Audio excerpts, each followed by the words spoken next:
We'll dive into that a little bit today. Hey everybody, welcome to Just Us Living with Gabby and Josh, or Josh and Gabby, however you want to go about it. I'm Josh, this is Gabby. It's supposed to be Josh and Gabby. I know. Josh has not enough issues, you know, he's like, he can't claim the spot. It's so funny, okay, because actually... It sounds better, Josh and Gabby, it really does. So I really actually want to talk about that, because we're doing this isogenics cleanse, and...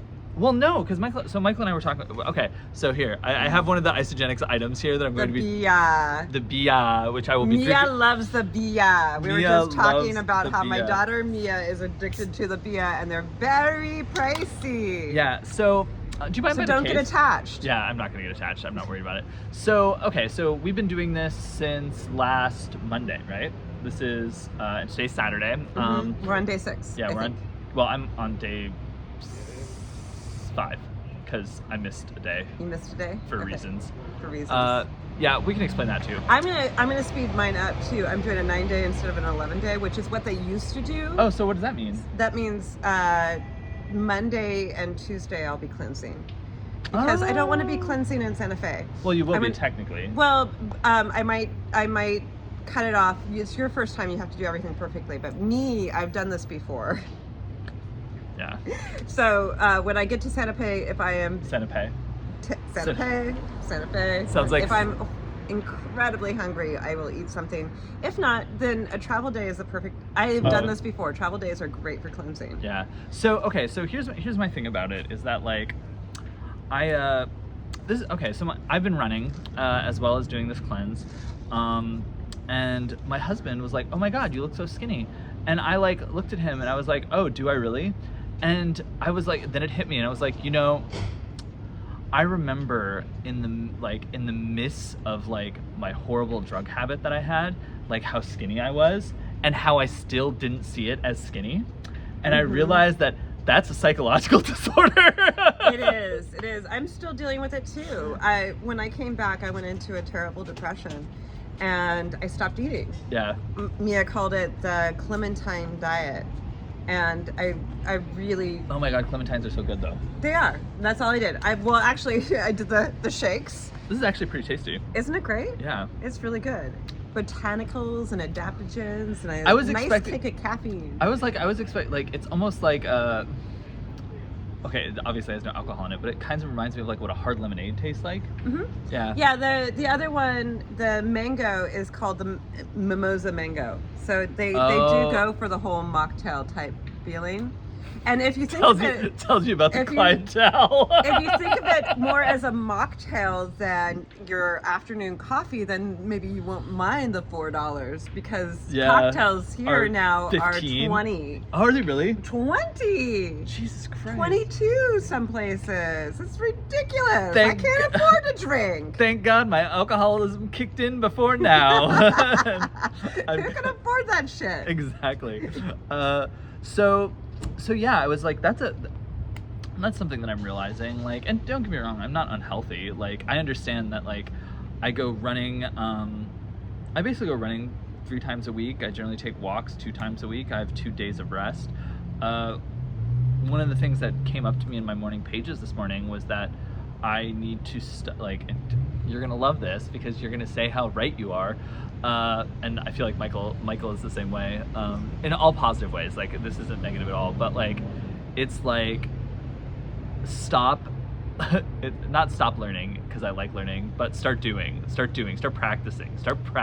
That's a millionaire mindset. One of the things I learned from the guys when I was traveling the world with the millionaires and the billionaires. Yeah, Gabby was talking about her Parisian dress she's going to wear tonight. That's super expensive with Jimmy Choo's. I'm going to a white party. I have a dress from Paris, like literally from Paris, and it's from Lowe's. She's gonna spill one of those $20 cocktails on it. It's okay. It's okay. It needs to be worn. Baby needs to get out of the closet. It's on the upper deck of my closet. I literally have to climb to get the dress down. If you haven't met Gabby, Gabby is also pretty short. Oh, and my closet's pretty tall. Better closet's very tall. Yes. It's really tall. So yeah, I'm going to that. But I really get what you were talking about with the feelings of not enoughness and how we look upon ourselves. I'm stuttering because I haven't been public with this. I was anorexic and bulimic growing up.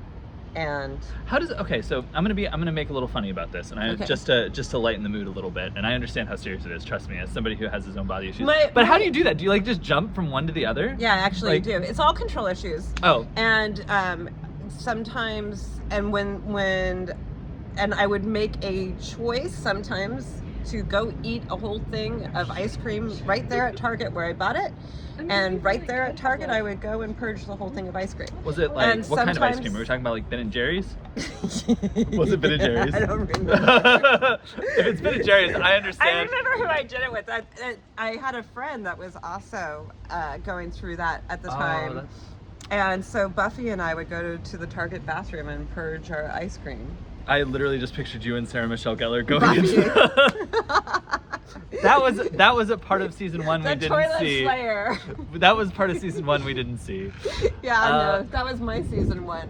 Yeah. But Yeah, it's really tough, especially because like I'm assuming that when you were growing up with it, it wasn't something that was I guess so identifiable. Like oh god, I was gonna be like I guess Karen Carpenter, but like that's before you. I think people knew what it was. I don't know that parents knew the signs of it. Yeah. A friend heard that I was doing that and told her mother, and her mother told my mother at one point, and I very easily lied my way out of it. That's honestly what my reaction to all of this going public is somebody's going to tell my mom again, and I don't want my mom to feel bad because I never Yeah. came out about it. Well, it's really funny you say that, because in much the same way us homosexuals, if we got found out, we found lots of excuses that said we were not homosexuals. Yeah. No, and I did that afterwards when I stopped throwing up. I don't think I ever stopped being anorexic. It was actually isogenics that taught me Yeah. how warped my mindset was. I used to, when I had kids, I would plate out whole plates of food, fruit, and veggies mostly, and do a whole crudité on the table. And in my mind, I wasn't allowed to have that food. It was for the kids. It was the healthy stuff for the kids to eat, and I wasn't allowed to have it. Okay. A little sick, right? Yeah, a little weird. A little weird. And I told myself those years, because I wasn't purging and I was eating, that I was healthy, and I would go until 2 or 3 o'clock in the afternoon and eat on the way to pick my kids up from school. So like a little bag of chips or something as like Usually it was Oh, excuse granola me, bar then. or some such thing, whatever I Oh, could eat yeah. in the car, something like that. And then I'd have a big dinner every night, and that I considered that. And it wasn't until I was doing 3 meals a day, which I actually gained weight with isogenics the first time I did it. Yeah. The first week I gained 9 pounds, and I Yeah. called Lissa. I was like, "Oh no, no, no, I'm not," and I wasn't thin at that point. So Yeah. part of a major reason why I was doing it, I was size 10, I'd yeah. say. I don't know what those are. I don't know women's I'm sizes. like a 4'6" now. Would rather be more on the 4 side than the 6 side. Well, of wouldn't things. we all? I used to have 29-inch waist, and I miss it. Oh, I put my 28-inch waist jeans on yesterday. Don't look at me like Fuck you, that. Gabby.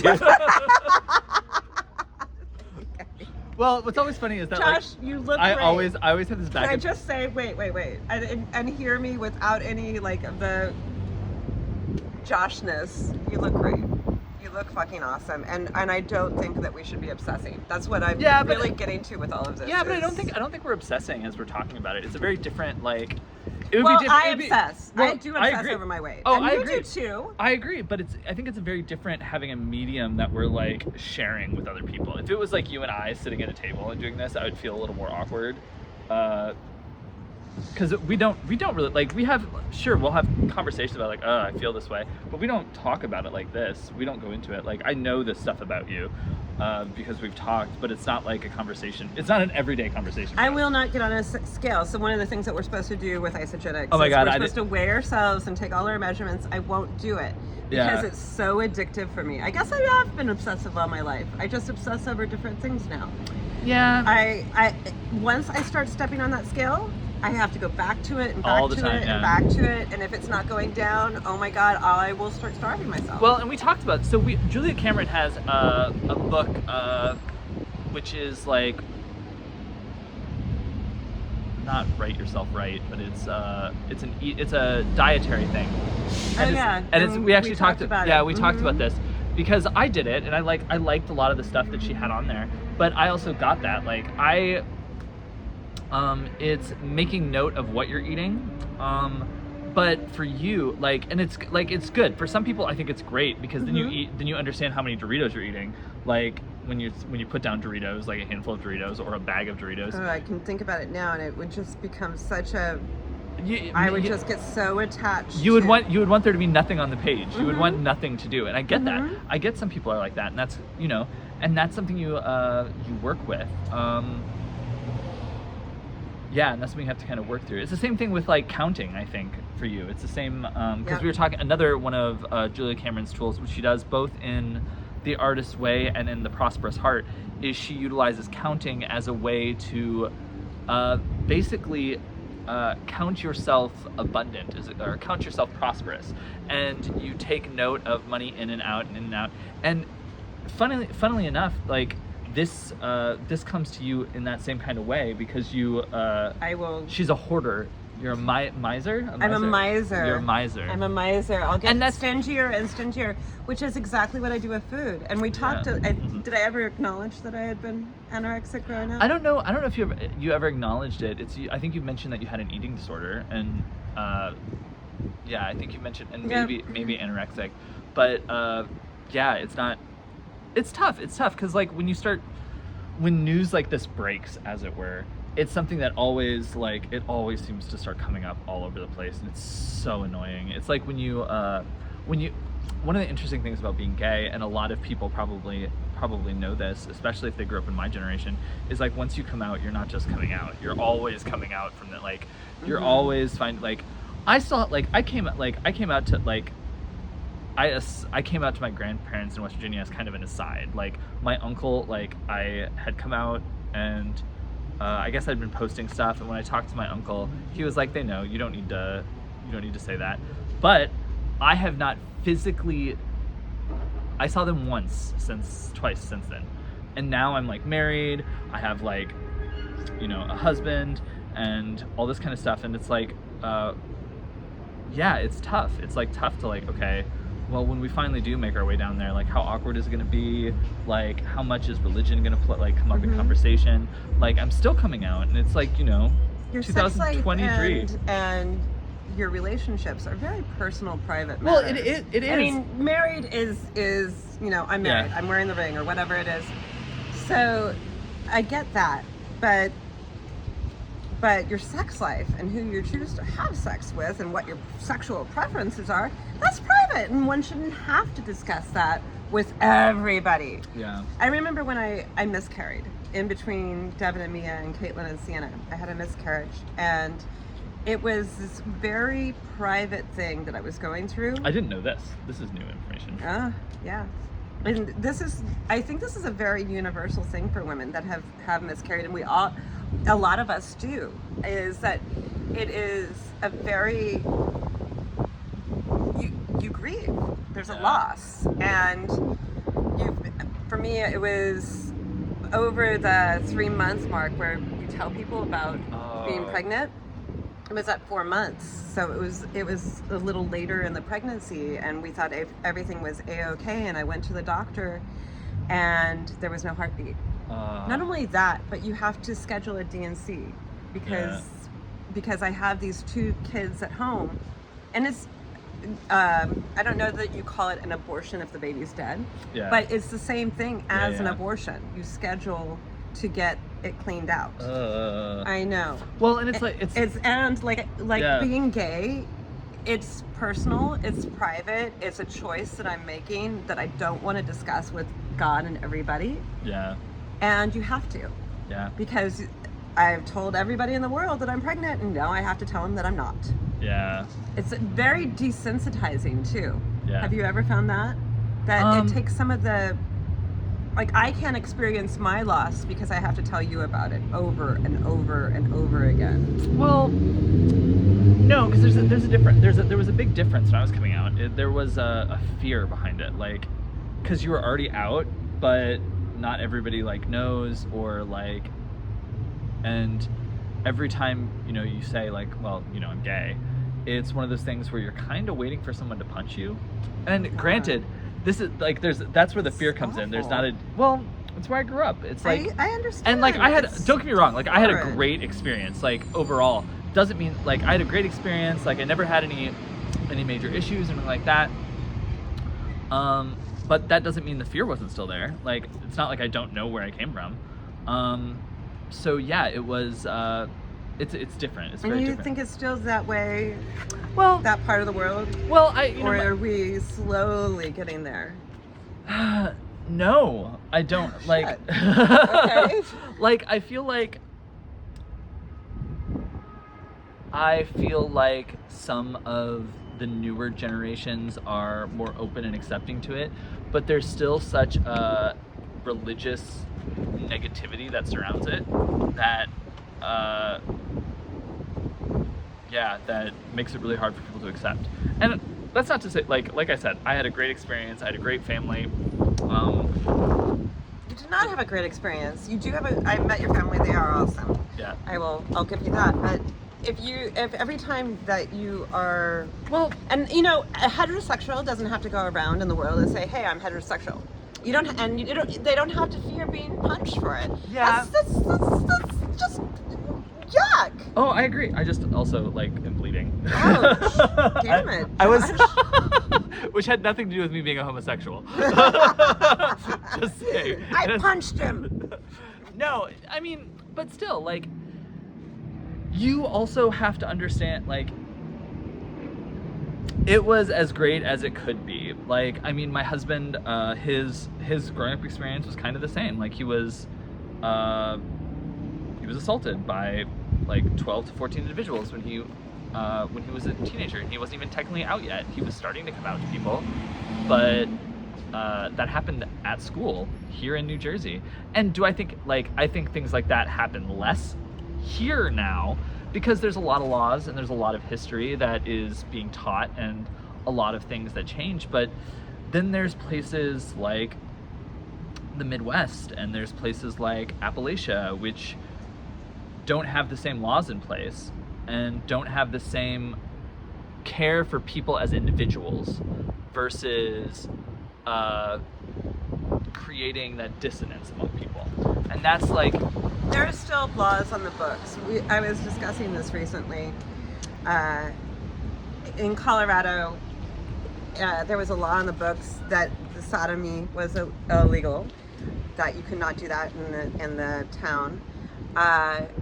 And there's still, a white woman and a black man could not. There's also if you see Indian in war paint riding on a horse, a woman with you can technically kill them because it's a raiding party. It's true. But those kind of laws are still in the books in South Dakota. But in terms of what we have in this country now, with what we're seeing with abortion and with women's rights and everything, those laws on the books can be enforceable once again if other laws are overturned. They're already there. Well, and we just go right back to it. Think about it. And that's why they're still there. It isn't because they haven't gotten around to getting them off the books. Well, think about it's because they want. It's a control thing. Funny enough, it's a control thing. Control. Well, think about it, Gabby. Even talking about you having to have the procedure because you miscarried, that kind of procedure wouldn't necessarily be allowed in certain places. True. And that's something to consider. Yeah. And I had and that's what gets me all fired up. Is okay, so I have 2 toddlers at home. He's playing with the dog, guys. I have 2 toddlers at home, and I'm on my own taking care of these kids while my husband's at work. And chances are, if I was to go through the whole miscarriage, it would happen with them, in front of them. It was just can you imagine not having the choice to have that taken care of cleanly in a hospital, Yeah. to schedule it, just to have it scheduled and This was a very different conversation than I thought we were gonna have. Yeah, I can't Yeah. I can't imagine going through that with 2 babies at home. Well, and it's For them either. Like, why should they have to go through that? yeah, but that's what like Big the breaths. reason. Well, the reason breaths. why we do what we do, and the reason why we actually, yeah, the reason why we tell the stories that we tell, like the reason why we sit down and write, or we sit down and have. We're very art. just us living today. Yep. Yeah. Well, the reason why we have this kind of art, the reason why we put it out there is to make change. I mean, that's what like it's one of the things that I love about Julia Cameron is because she's talking about how everything's been done under the sun. Everybody's done everything, but no one has done it the way that you've done it. No one has taken the time with your voice. And then people are like, well, I don't really know my voice. I don't have a voice. The only reason why you don't think you have a voice is because you haven't taken time to sit down and write and listen to yourself. And like a lot of people don't listen to themselves, and a lot of people get wrapped up in things. Like, I don't know, I'm not looking at the camera as much as I normally am. But it's taking the time to listen to your internal song, taking time to really feel the words that are coming to you as they're coming to you, and just put them down on paper, one word at a time, whatever those words are, and not letting your head lock you down into something that isn't true. It doesn't have to be the great American novel. No. Your voice is your voice. You Yeah. have something to add. And it could be the great American novel. It could. I'm just saying that that's often how we stop ourselves. That's how I've stopped myself many times from writing. Is I know good writing and I know bad writing. And I know my writing is shit. So I stop. Yeah. The other thing that happens in terms of trauma is when I came back, I didn't know who or what I was.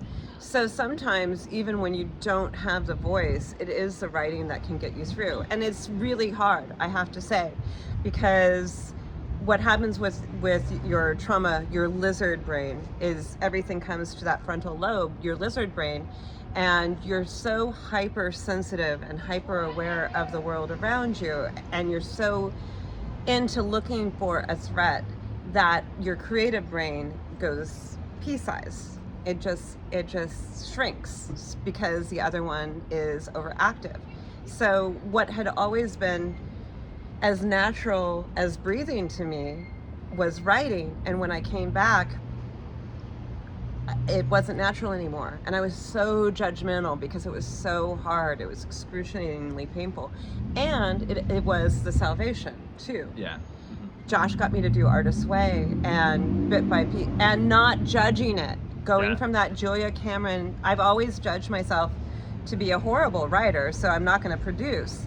And now I just do the morning pages, and they, God, I think we talked about it. I had a dream once that I had died and my kids were looking, I had disappeared and my kids were looking, I was really dead, but they didn't know that. And they were looking for me in my morning pages.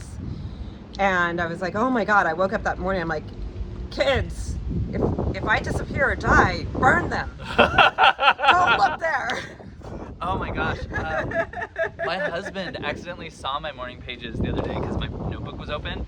And I was like, even as I was writing it, I knew like it was, what was it? It was was it the start of the cleanse day, maybe? Maybe. Or it was like the first day, like, and I was like hungry and a little like loopy. Grouchy. Yeah, and so I was like, well, and I was like, oh, I'm probably just hungry. And like even as I put it, like I was like, oh, this is getting to me and I don't know why this is getting to me. And Michael read that it was getting to me and he's like, I know, I saw, like, I'm sorry, but your pages were open and I saw this. And I was like, Michael, it's nothing. Like if you would have read further, I literally say that I was just hungry and it was like on my nerves because I was probably hungry. And it's like, I don't think I've ever looked back in, except for the one time we were supposed to look back on our morning pages during the Artist's Way. I don't think I've ever looked at them. I actually did it today, accidentally. Oh, really? I picked up an old notebook and it wasn't finished yet. And my morning pages are all over the place. And I noticed that it was, I just write. I grab whatever notebook happens to be handy because my life is not organized enough for me to do one solid notebook every day. You don't have it like a... I have... No. My husband went and... Who are you talking to? Excuse me. He's got a notebook for everything, guys. I have Excuse me again. Jesus Christ, this is making me very... Burpy? Burpy. I'm gonna belch ya. Yeah, I don't need that. But yeah, my husband went and got me a notebook because he just went over to Family Dollar and got me one, and he picked one with unicorns. So my current artist made notebook is a unicorn notebook. Because you are a unicorn, Josh. Well, that's like what I recommend is like for people who want to get started on the morning pages. I really recommend going now. I think you can still go now because all the back to school stuff is still kind of back to schooly, so you can get discounts on notebooks. Get like 20 of them and bring them home and set them somewhere and be like, these are my artist weight. Yeah, that's what I recommend. I actually need to go and purchase more notebooks and get my act together. I actually went over to 99-Cent Dream over here on Newark Avenue. They have really shitty notebooks though. I just buy the composition books. Are those 8x11? Yeah, I buy the regular student composition books. Totally back to school. I don't dress it up. If I dress it up, it's going to be stickers that I accumulate, and I'll put stickers on my notebook. I do that too. Yeah. To dress it up. So yeah, in terms of dealing with life stuff. Oh, what I was getting to is you were saying that you are learning so much and that Josh is the consummate student. I was actually writing about that in my morning pages right when you texted me this morning. I'm like, Josh always is learning. He's always doing. Why can't I make myself do anything? Damn it. But so I love that about you. But what the millionaires and the billionaires told me, and they were quite clear on this, is produce more than you take in. Yeah. Well, and it's funny because I remember... which is Julia Cameron too. Yeah. Produce more than you take in. Well, just keep producing. Yeah, and it's also like I'm having a very hard time now balancing stuff that I've wanted to do in the past and stuff that I have this idea. This is a really good way to put it. I have this idea of what I want my business to look like and the little things that are incorporated in it. There's sound, there's yoga, there's breath work, all of these things that really bring you into the body and allow you to rest in that. But I don't have all of those pieces, and so I feel I need to get all of those pieces before I can start putting it together. I know this is a fallacy. I know this is silly. You don't have to be the expert at everything. What you have to do is what you do best, is be the catalyst for things to go into motion, and draw in the community around you. Well, you don't have to do it all. And again, millionaire mindset. So this is another thing. So CEOs know that they have to let go. They cannot manage everything. You get the ball rolling, you get the project started, then you put it into capable hands. Well, there's also different parts to that in terms of a marketing, in a marketing standpoint. There's an incubation period when you're going into the idea, and I tend to not do that well because I have a very it's really funny. I hate saying this because I feel like I'm such a homo is a good way to put it. No offense needed. No offense meant. But he can say it, folks. So, well, because I'm I've got a very masculine sense of being. And spiritually, what I mean is that I'm very active. I'm very much I want to do. I don't want to sit with something. You have catalyst energy. Well, there's nothing wrong with that. Oh no! I'm not saying that. I'm not saying there is anything wrong with it. But there's also finding the balance to that, and instead of always doing, allowing things to a pregnant pause. So that's exactly what I'm talking about. So you find you have a lot of ideas, and we both are catalysts, so I understand you completely. And you are with a rock star, which is a mirror of a catalyst. What the two of you really need, and what I also need, is a secret weapon, which you can do. You're quite capable of being secret weapon, but it is not your zone of genius, and I want you to spend more and more time not fighting your zone of genius, of falling into it. So what you do is you put the secret, exactly what I did for my dark spells and why you were working for me. You put the secret, and you were my secret weapon. You put the secret weapon in place. This is all, there's a business test to find out what you do in business. So that these are all terms that particular, I think it's called the passion test, use. You put that person in place, and that person enjoys doing due diligence. They enjoy staying the course. They enjoy structure. They like it so much, and I get that, because I'm also... And that's what we need to attract around us. Instead, though, we attract around us ourselves. Yeah. And we put too many catalysts and too many rock stars on it, and things don't get done. I love the Virgo. My Virgo moon says that I really love things that are regimented. However, you're so lucky to have some of that. I'm Aries. So the thing about it though is that like I also need to be held accountable by somebody. I need someone to tell me, and like Michael is beautiful because Michael refuses to do that. And the reason why Michael refuses to do that is because he doesn't want to be my parent. Right. But that's really good, because I'm seeing that in a friend's relationship right now, and it is not a happy place. Yeah. And he's like, however, at the same time, Michael, you're brilliant. Yeah. At the same time, I'll also be like, hey, Michael, I want to do this, and it's like, no. We decided that you weren't doing that, so no, you're not allowed to do that. It's like, you're right.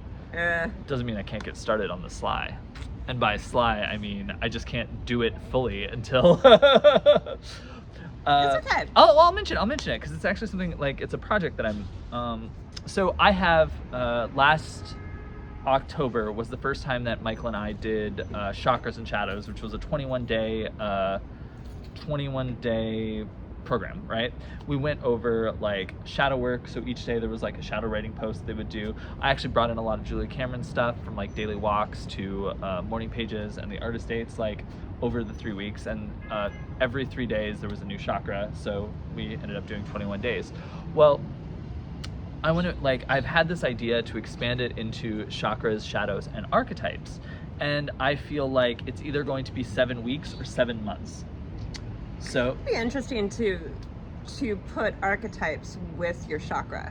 Like which archetype fits which is the heart, which is the root, which is... Well, the root is easy. The root is what I call the guardian, is the archetype, because it's all about safety and security. Mm-hmm. So is that Poseidon, the guardian? Well, no. I literally mean just like when I say guardian, I'm talking about like parent, like mother, father. Oh, okay. Caregiver. Caregiver is better than guardian. So caregiver, because there is the positive of that, and there's the shadow of that, and a lot of like if you want to look at a shadow, if the caregiver can be the positive archetype, there's also the shadows of the caregiver. But then there's also I would put the victim, like victim mentality. Can you also get into what are the 3 females? Virgin, mother, crone. It's not virgin. What is the first one? It's maiden, mother. I always say, so I always put it mother? Maiden, mother, and wise woman is what because I feel like I get what they're saying with crone, but I feel like it's so like a little derogatory, a little diminutive. Yeah. I cannot wait. Okay. So I have this like weird pull. I love that I look younger. I think I look younger than I actually am. And you can just tell me that that's all in my head. I don't give a rat's ass. But at the same time, I cannot fucking wait for my crone period.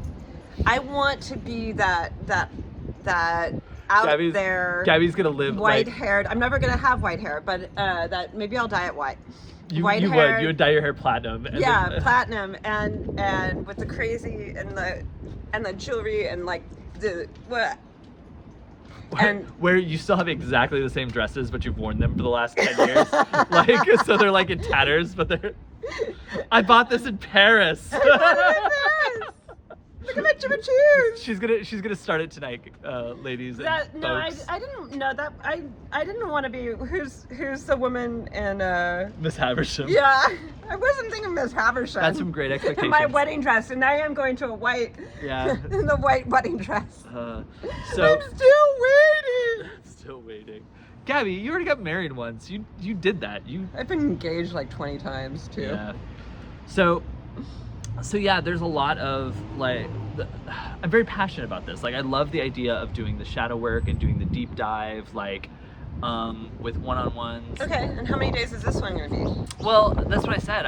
It's like, I feel like it's gonna be 7 weeks or 7 months. Kelly. I'm sorry, Kelly's just like eyeballing it. And I feel like it might evolve from one to the other too. So like, starting off at 7 weeks, we meet for like 90 minutes to 2 hours, and we go over all three every week for each chakra, and then it could expand to 7 months, and then each week we do chakra, shadow, and archetype. Chakra, shadow, archetype, and then probably like one-on-ones for 1 week, like to help people integrate. So like, I love the idea of it. I like your superhero idea a lot too, like pulling that into the archetypes and developing your own superhero persona. Well, I also like, in terms of coaching, I really love that. What I would love to do is so a few years ago, Nerd Fitness, which is great. If you've never checked out the website, it's literally called nerdfitness.com. I think you can find it on Instagram. I started following them ages ago when they were just a blog, and we'd get the emails, and they would like bring in like X-Men stuff and talk about how to like help you with your health and wellness. A few years ago, they had like they launched this platform on their website where you would sign up. I think it was like $39 a month, and I couldn't afford it at the time. But you would do like certain tasks, like you would do like 10 push-ups a day, and you would get 10 points and like things. And it was like a role-playing game that you would play. Mm-hmm. So I've always wanted to do like a hero's journey style. I love that idea. I didn't exactly like. I don't have the expertise for the nutritional and wellness. I don't have the nutritional or wellness like background. I mean, I can do yoga, yeah. So what I would want to do, like, that's part of what I think Chakras and Shadows becomes, is like, it's helping you move through, it's bringing you on your own heroic journey over these months or weeks. And like, partially is like, I think it could be a year-long thing, where eventually you start with the 7 chakras, and then I always talk about how I believe that we're all open to 9 chakras right now, and that we each have 3 unique chakras, either inside or outside of us. So we have we start with the 7 that everybody knows about, and then there's the Earth Star, which connects us to like our soul here on Earth, and there's the Soul Star, which connects us to our alternate realities, the alternate realities, and like every other planet, right? So when you were that green little alien to... Of course I was a green little alien. Yes, you were a green little alien. So, but then also like the last 3 months is kind of a deep dive into these other potential chakras that you have, right? So like everything... Your superpowers. Yeah, kind of. And that's because I feel like the 9 chakras are pretty well known, and there are hundred, like I've made lists of like 45 to 50 different chakras that people have speculated on or touched upon, and that's why I really feel like there are these links that we can play on. So I really want, like, I feel like there is everything that I do has that journeying aspect. I mean, the first program I ever did was called Flight of the Phoenix, and it was moving through these different places. And yet again, it's another thing it's so superheroic. I have the seed, like being the catalyst and collecting your people around you. I did a superhero workout program for a very long time, so I have it all written down and it's ready to rock and roll, and I'll send it right over to you. And she doesn't know where the notebook is, though. Charge. She doesn't know where. I put it all on Facebook. We have found all my Facebook posts in the past. Yeah, we did. So that's the beauty of Facebook, is it saves your information, folks. Sometimes. Yeah. If you can just dig a little and find it. So yeah. Well, I mean, I think that's part of it. I think I love the spiritual centered aspect of a lot of it, and I love the idea of almost like a good thing to put that would be like, yeah, sure, you can use these superheroes as an archetype that you want to follow and find a way to incorporate their own journeys into your own life. Like, I think of Jean Grey, for instance. Like, that's a big one. Jean is a big, like, sure. Both of us. That's your favorite, right? At least of the X-Men? No, of the X-Men, my favorite is actually her daughter. So, same power set. But okay, let's use Rachel Grey. So, Rachel Grey is the daughter of Jean and Scott from an alternate future. The alternate future was horrific. The Sentinels had put the mutants into concentration camps and stuff, and she actually hunted other mutants, like she was brainwashed into doing it. But she basically has the powers of her mother, right? What she does is she ends up using her ability of time sliding to send Kitty Pryde back in time when Kitty was just joining the X-Men, and use Kitty as a way to change the future. So here's how I would like put a program together. If somebody was like, Rachel Summers is my favorite character. Well, for one, daily practice of meditation, breathwork, and yoga, or which are all yoga, but specific, like, these are 3 things that you should do every day. And the reason why I recommend this is because when you're a telepath, what you're going to be doing is you're going to be like hushing down the other minds, and a lot of people have a problem with the ability to hush down their own mind.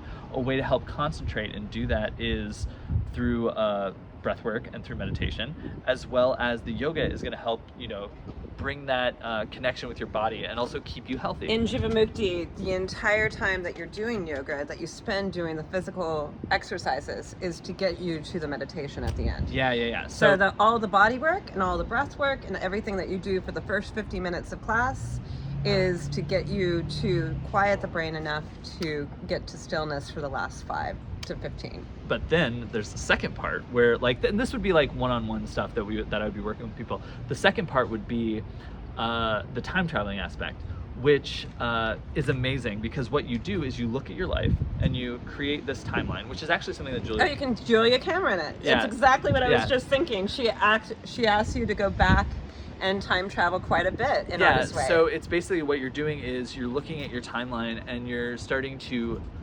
re-look at the stories and retell them to help manifest different responses in yourself to move forward as a more whole person. So that's how that that's how that would look. Yeah. If you were to come, Julia has you identify your monsters as you were growing up. Yeah. And then you get to go back and readdress those bullies. So Sister Mary Margaret that Yeah. wrapped your knuckles with the... Mary Margaret, is it?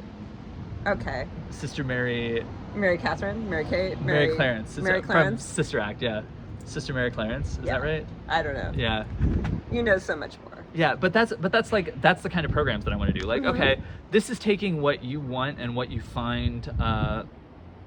So let's do another one. Do you know Emma Frost, the White Queen? Oh yeah. Yeah. Okay. So Emma Frost is the White Queen of the Hellfire Club, right? She has like this sexiness. From the power set, you'd want to do. I would say you'd want to do like hot yoga. If you can do hot yoga, you can do regular yoga as well, but you'd want to do more of a vinyasa flow, because you want to be, you want it to be a little bit faster. You want it to be a little more aggressive. You would also add strength training in, like the workout would still, like, you would still add the meditation. I would actually do the meditation separate from the yoga, because you want to. Yeah, I just feel like that's what we want to do.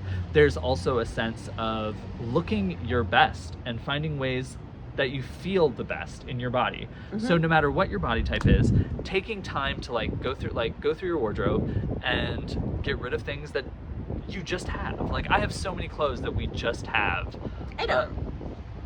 You need to go through your wardrobe though. You're not wrong. I have too too much much shit. I have way too much, but there's I also, love everything I have. Yeah, I love it all. And there's also there's another really thing. The other one is to make yourself, like, every day during this program, what you would want to do is you want to find a way to make yourself feel like a diamond.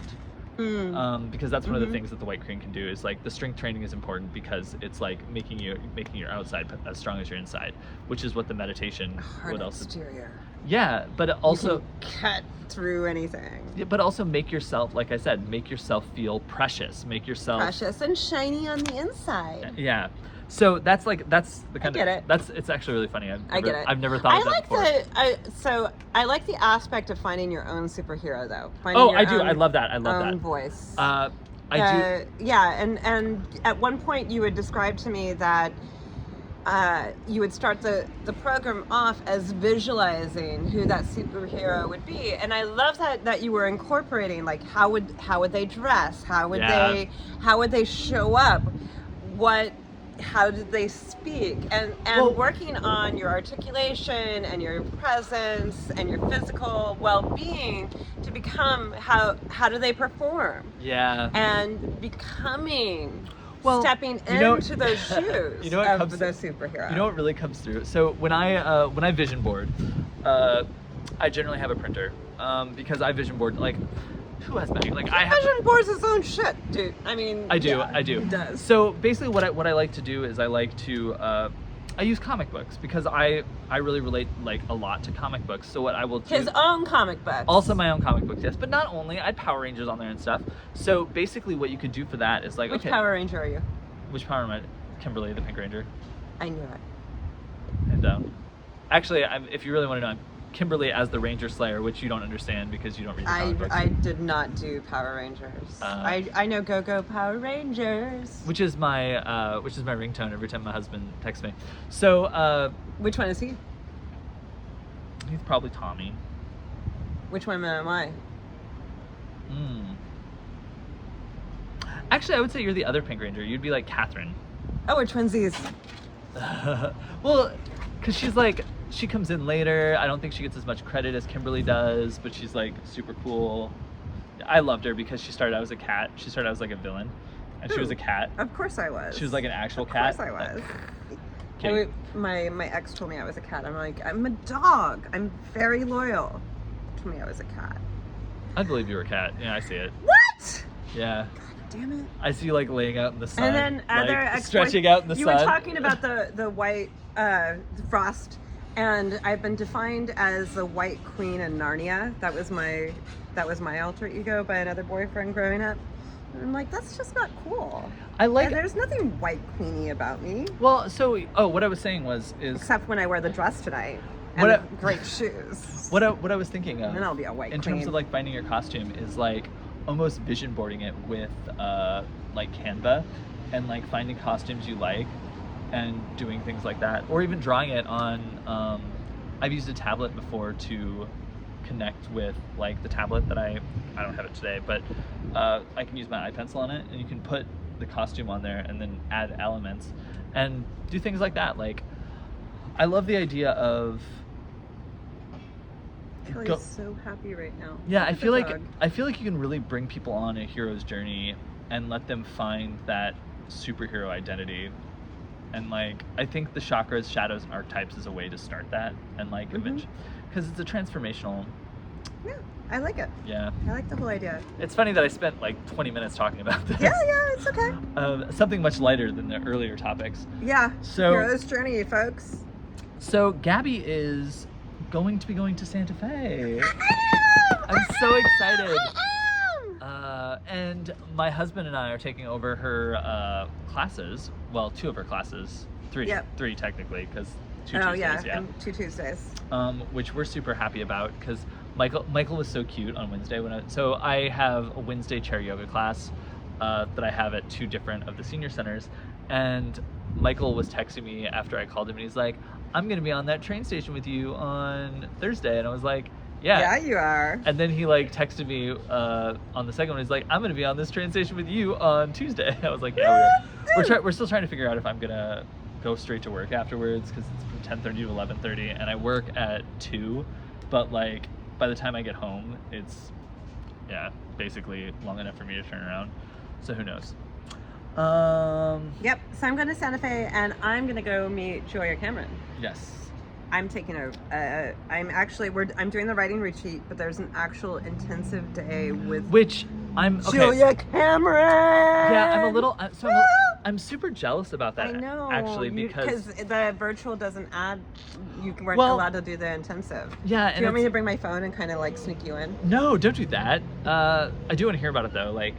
Oh, of course you're gonna be hearing about it. Well, the one thing for a coon's age. So, a coon's age. Like a raccoon's age. I know. Like, I know. That's just such a weird. Like, I know, and it seems a little derogatory because they've used raccoon as. Yep. You don't And then need, you don't need when to I explain heard it. I heard myself say it, and then I was like, oh, I shouldn't have done that. So. But it was based on raccoon, so. Yeah. Yeah. I'm. So Julia Cameron's also like it's a writer like.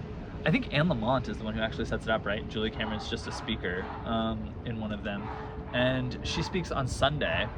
I'm not sure, like, I'm sure she'll be there for more than just Sunday. She lives in Santa Fe, so it's not like, or she might just be there on Sunday and live because she lives in Santa Fe. Or she's there on Friday too, so she's there on Friday and Sunday. But yeah, I'm jealous because I'm sure that the Julia Cameron part is just going to be her going over, like, the stuff that we've done ad nauseum. Like, at least during the writing intensive, it's something new. Like, how she's teaching. I'm gonna be just so like starstruck. I have very few. Julia Cameron. I had a mad schoolgirl crush on Patrick Stewart. Did you meet Patrick Stewart? No, I've never met. Michael met Ian McKellen at the Playhouse. What's it called? Actors Playhouse. No, or? the town in like Montclair. Oh, there really? Yeah. Do you know the Playhouse there? I know exactly where. I've been to shows there. Yeah, I've been to one. I went and saw Rent there recently. Huh. That's interesting. Yeah, so he met him there. Apparently, it's really short. I met Neil Gaiman and was. Oh my God! Really? Well, I have a friend who's a friend of his. Okay. Well, I have a friend that works for him. Yeah, but my friend like has known him since CBGB's. Like. Okay. Yeah, so she's known him. Whatever. She's known him since the '90s. Yeah, and she's his personal assistant. I know who you're talking about. Okay. Yeah. Oh, I thought you watched her as a kid. Maybe, I don't know. I thought she was a nanny. No, she has kids in her. I don't know. We don't know. We don't know. She moved away, and I haven't seen her since. Yeah, I haven't seen her in ages. But during COVID, they reconnected. Okay. Because everybody reconnected during COVID. Yeah. Neil Gaiman kidnapped my friend. Yeah, Neil Gaiman kid. Hello. So, anything else to end this? I don't know. I think we've had a great conversation today. Well, speaking of heroes, let's just wrap it all up. My hero is Julia Cameron. So if I was to embody a superhero, it would be all things Julia Cameron. Who would my hero be? Like, I love Julia. I really do. Like, I love what she's done, and I love like what I've garnered from her. I'm always so like cheesy, but I always feel like my husband has always been my hero. Like because of all the stuff that he's done, and like the way. I've totally felt that about ex-significant others. I always said that you're the brave one, and I want to be just like you when I grow up. Well, it's like it's not even that I want to be my husband, obviously, but it's like I like where I'm at, and I like the fact that he always lifts me up, and I like the fact that he's always there, and that he's willing to let me fall in the right kinds of ways. Not But he'll be there for you. Yeah. Like, he lets me fall. He lets me do things on my own. He lets me we have figure to learn things from out. our failures. He gets that. Yeah. So, he's my hero. He also like you always are gets... so cheesy, Josh. You're so cheesy. But I get it. I totally get it. I felt the same way. Yeah. No longer. Kelly's my hero. she looks over like, they're talking about me now. Come here. Okay, so that is another episode of Just Us Living with Gabby and Josh, or Josh and Gabby, as I did it backwards We've again. got Kelly here. Life is better with a Kelly. See, there's a little Kelly to end it. Mwah. Bye, everybody. I love you.